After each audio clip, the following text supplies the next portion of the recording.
मैं कहता हूं हरियाणा के उप मुख्यमंत्री ने तो शर्म हाया बेच खाई। और इन किसानों के बीच में कल तुम इसको 75 पार जमुना पार बोलते थे, जब वो 75 पार का नारा लगाते थे, संगी तू बोलता था जमुना पार। मैं तो एक बात और कहूंगा, चरण सिंह ने एक बार कहा था, चौधरी चरण सिंह ने, कि जाट मरे तब जानिए जब संगी हो जाए। ये तो संगी हो गया मुझे लगता है। तो कुर्सी की साज के लिए, लूट के लिए जो उसूल ताऊ देवीलाल के थे, जो उनकी विरासत थी, उसको भी कहीं ना कहीं धोखा देने का काम किया। उनकी भी आत्मा अगर कहीं होगी, रोती होगी कि कैसा नाजायज नपैद मेरे परिवार में पैदा हो।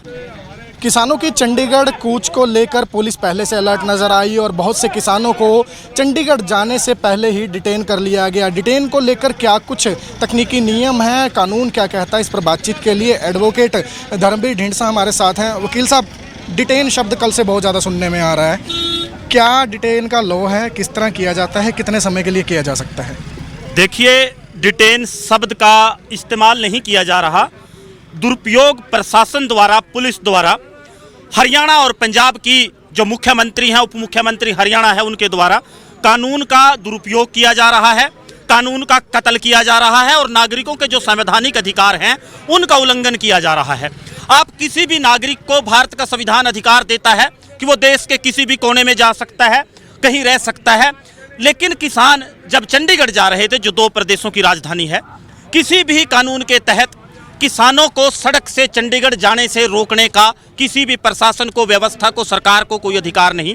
जो कल से किसानों को प्रिवेंटिव डिटेंशन के बहाने से गैर कानूनी तरीके से हिरासत में ले रखा है, वो नाजायज है, उनके मौलिक अधिकारों का उल्लंघन है। और इसका जवाब 1-1 मिनट का हिसाब, चाहे केजरीवाल की पंजाब की सरकार हो, भगवंत मान की हो, चाहे हरियाणा में खट्टर दुष्यंत की गठबंधन सरकार हो, 1-1 मिनट का हिसाब किसान जो अवैध हिरासत में हमारे नेता किसानों के हैं उसका लिया जाएगा। ये जो सड़क है किसानों के खेतों में बनी है, इसको जो बनाया है वो सरकारी पैसे से, जो टैक्स की कमाई, लोगों के गाढ़े खून पसीने की कमाई सरकार के पास गई, उस पैसे से इसको बनाया गया है। मैं सवाल पूछता हूं कि क्या प्रदेश के नागरिक को, हरियाणा का हो या पंजाब का हो, उसको अपनी राजधानी में जाने का अधिकार नहीं? क्या जिन नुमाइंदों को हमने चुनकर भेजा, क्या उन नुमाइंदों से जाकर हम बात नहीं कर सकते? किसान बात नहीं कर सकता? क्या उनका ये दायित्व नहीं बनता, फर्ज नहीं बनता कि वो किसानों का दुख दर्द तकलीफ समझें और जो उनकी मांग है मुआवजा दें? अरे मैं तो कहता हूं कि हरियाणा और पंजाब के जो मुख्यमंत्री हैं उसको पलक पावड़े बिछा देने चाहिए थे कि अन्नदाता किसान चंडीगढ़ आ रहा है, अपनी राजधानी में आ रहा है। किसी जगह ग्राउंड दे देते, वहां किसानों की बैठकर समस्याएं सुन लेते, तस्वीर ही बदल जाती। लेकिन उन्होंने लोकतंत्र की हत्या करने का काम किया। मैं सवाल पूछता हूं हरियाणा के मुख्यमंत्री खट्टर से और ताऊ देवीलाल की विरासत की दावा करने वाले उप मुख्यमंत्री दुष्यंत चौटाला से, सारी उम्र इमरजेंसी का रोना रोते रहे, आपातकाल का रोना रोते रहे कि आपातकाल में ऐसे नेताओं को पकड़ लिया था। अरे तुमने तो आपातकाल से भी बदतर हालात कर दिए। एक किसान की पंजाब में मौत हो गई, शहीद हो गया, हरियाणा में एक साथी की हालत गंभीर है। इसका जवाब कौन देगा?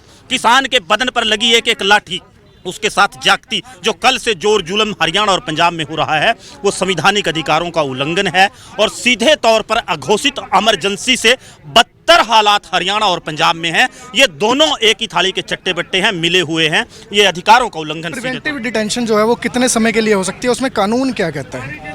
देखिए, प्रिवेंटिव डिटेंशन की अगर कानून की बात करूं तो जो मौजूदा हालात हैं वो हास्यास्पद हैं। प्रिवेंटिव डिटेंशन तब होती है अगर हम कोई गैर कानूनी काम करने जा रहे हों।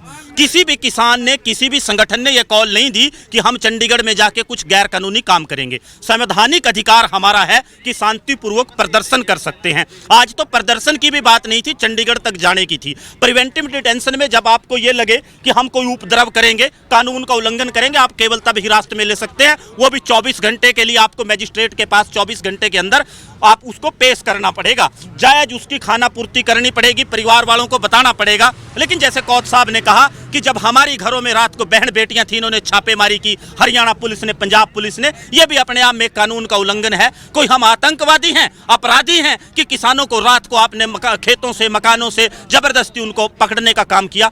इसका जवाब कौन देगा? ये अधिकारों का उल्लंघन नागरिकों के है, संवैधानिक अधिकारों का उल्लंघन है। इसके लिए सीधे तौर पर जवाबदेह जो हरियाणा और पंजाब की सरकार है वो है। कोई भी कानून भारत का आज के समय में सरकार को, प्रशासन को, व्यवस्था को ये इजाजत नहीं देता कि वो लोगों को निजायज तरीके से, गलत तरीके से उनको अरेस्ट करें केवल इस आधार पर कि वो चंडीगढ़ जा रहे हैं। अगर कोई प्रशासन का अधिकारी, सरकार के बड़े बड़े वकील चंडीगढ़ में बैठे, हमें बताएं जरा एक बार कि किस कानून के तहत उनको ये अधिकार मिलता है। कोई कानून नहीं, ये जोर जबरदस्ती है, ये अघोषित आपातकाल है। आपातकाल से ज़्यादा बदतर हालात किसान, कमेरे और मजदूर के लिए हरियाणा, पंजाब। डिप्टी सीएम की आपने अभी थोड़ी देर पहले बात की, जब किसान पिट रहा था डिप्टी सीएम खामोश थे, उनके पिताजी कह रहे थे कानून वापस लेने के लिए नहीं बनते, तो अब उम्मीद है कि कुछ उनकी तरफ से कोई बयान आएगा? देखिए, हरियाणा और पंजाब में एक विरासत है ताऊ देवीलाल की, जो किसान और कमेरे की बात करता था, जो बात करता था कि लोक राज लोक लाज से चलता है। मैं कहता हूं हरियाणा के उप मुख्यमंत्री ने तो शर्म हाया बेच खाई। अरे इन किसानों के बीच में कल तुम इसको 75 पार जमुना पार बोलते थे, जब वो 75 पार का नारा लगाते थे, संगी तू बोलता था जमुना पार। मैं तो एक बात और कहूंगा, चरण सिंह ने एक बार कहा था, चौधरी चरण सिंह ने, कि जाट मेरा तब जानिए जब संगी हो जाए। ये तो संगी हो गया मुझे लगता है कहीं ना कहीं। इसने तो कुर्सी की साज के लिए, लूट के लिए, जो उसूल ताऊ देवीलाल के थे, जो उनकी विरासत थी, उसको भी कहीं ना कहीं धोखा देने का काम किया। उनकी भी आत्मा अगर कहीं होगी, रोती होगी कि कैसा नाजायज नपैद मेरे परिवार में पैदा हो गया। तो बिल्कुल जो डिटेंशन है उसकी भी यहाँ पर इन्होंने बखूबी बताया कि किस तरह से किसानों को जो हिरासत में लिया गया है, प्रिवेंटिव डिटेंशन से नाम दिया गया है, तो क्या उसके लिए नियम है, और साथ साथ गुस्सा जो है हरियाणा पंजाब के मुख्यमंत्री और उप मुख्यमंत्री पर फूटता हुआ किसानों का नजर आ रहा है।